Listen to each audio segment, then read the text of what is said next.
প্রথমেই সকলকে জানাই শুভ নবমী। এবার আসি আজকের ভিডিও নিয়ে কিছু কথা বলতে।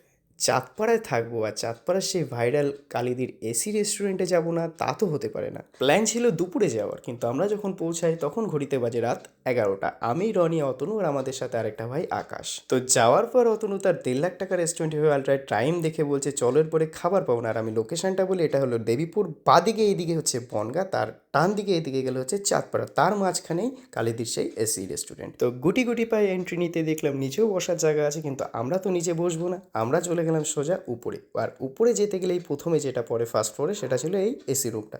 স্পেসটা একটু ছোট, তবে সাজানো গোছানো আছে, কিন্তু আমরা তো এখানে বসবো না, আমরা চলে গেলাম উপরের সিঁড়িতে একদম রুফটপে হাওয়া খেতে আর ভিউ নিতে। এই যে কালিদির নতুন এসি রেস্টুরেন্টে অতনু ফটোশ্যুট করতে এসছে। তুমি কিছু বক্তব্য দিতে চাও?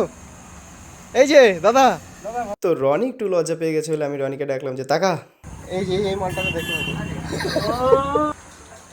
এই মালগুলো থালি খাবে না, আমি এখন একা একা বসে বসে থালি খাই।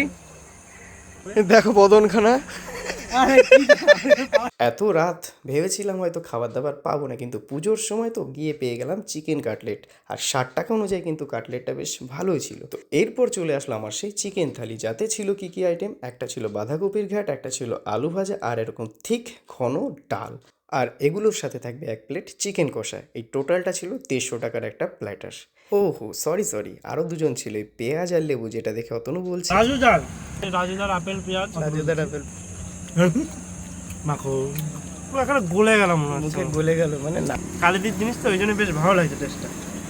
এটা তো মুখ লুকায়, মুখ লুকাচ্ছে আমাদের চকলেট বয়।